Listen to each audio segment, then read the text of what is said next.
4 difficult experiences that every car guy faces. The first one would have to be having everyone tell you that your passion is ridiculous. How many of you guys out there had someone, maybe it was your close friend, parent, or significant other, tell you that liking cars is just plain stupid? They even try to invalidate your feelings towards cars, saying something along the lines of, it's just a hunk of metal that gets you from point A to point B. Although they're not technically wrong, there are some subtle undertones to what they're trying to say. They're implying that we shouldn't have this irrational admiration towards inanimate objects. Well, I have to say, ignore them if you haven't already. People can love all sorts of things in this world. Some people love and live for TV dramas. Some like playing with balls and going out to get wasted and so on. My point is, everyone has their one true love and vice, and if it's loving cars, then so be it. Number 2 would be having everyone tell you that you're wasting your money. I think it's safe to assume that we've all accepted that our shared passion is one expensive son of a biscuit. I've been lectured by friends and family that spending money on upgrading your ride is just ludicrous and that money would be better spent elsewhere. Listen, if anyone tells you that you're wasting money on your car, number 1, tell them it's your money, and number 2, to screw off, because you can make that argument to have any hobby is a waste of money. Like, think about it for just a second. Me personally, I think it's absurd for people to spend $30,000 on an alligator purse that they're gonna only wear maybe once a week, if that, or to spend thousands of dollars just to see a football event, or hundreds of dollars to literally piss or, throw up your alcohol every month. But to each their own. I'm not gonna judge any of those who do those kinds of things, or buy those kinds of things rather. Whatever makes you happy, just keep doing you and buy whatever the hell you want. Plus, you're supporting a small business and the aftermarket community. As long as you're not living paycheck to paycheck, just enjoy the ride. So number 3 would probably be an experience that only a few of us could share. It's the desire to keep up with the Joneses. This probably, again, only affects a few of us, but can anyone out there relate with me when I say that I just have this urge to try out or to own one of these new toys from time to time? Every year cars get objectively better and better in terms of performance. Well, I mean in most cases.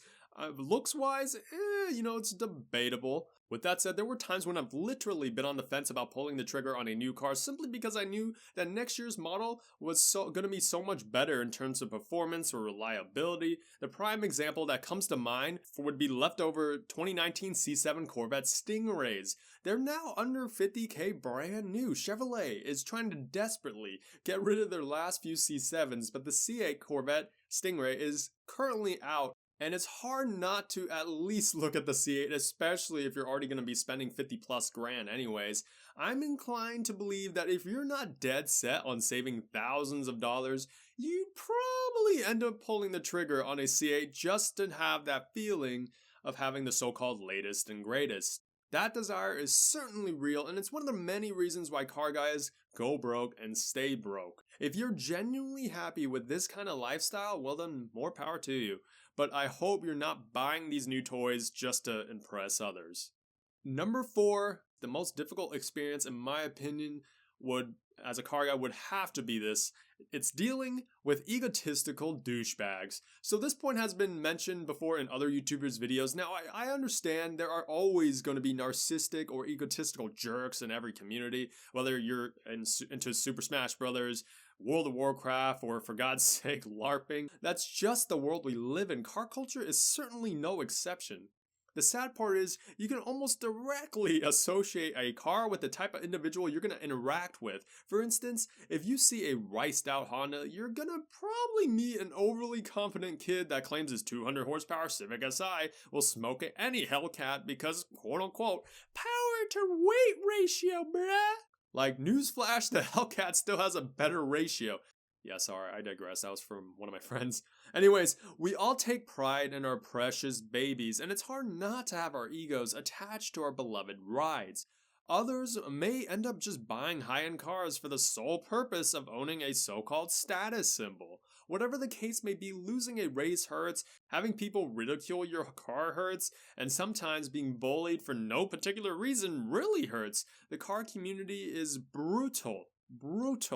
Not to say that everyone in the car community is bad, that's absolutely not true. If I were to attach an arbitrary percentage, based off my interactions and experiences at car meets and shows, I'd say only about 20%, if that, of the car community is toxic. Unfortunately, they are the loudest and the most visible sometimes, so it's hard to kind of ignore them from time to time. It's part of the reason why I admittedly got into bike culture. For instance, you don't see many Ferrari guys waving or giving a thumbs up to, say, a Mustang driver. I mean, you're not obligated, of course, but that friendly gesture is often not replicated in amongst car guys as much as I'd like to personally see. But you will definitely see more Ducati boys giving the biker wave to, say, even a Suzuki boy more often than not.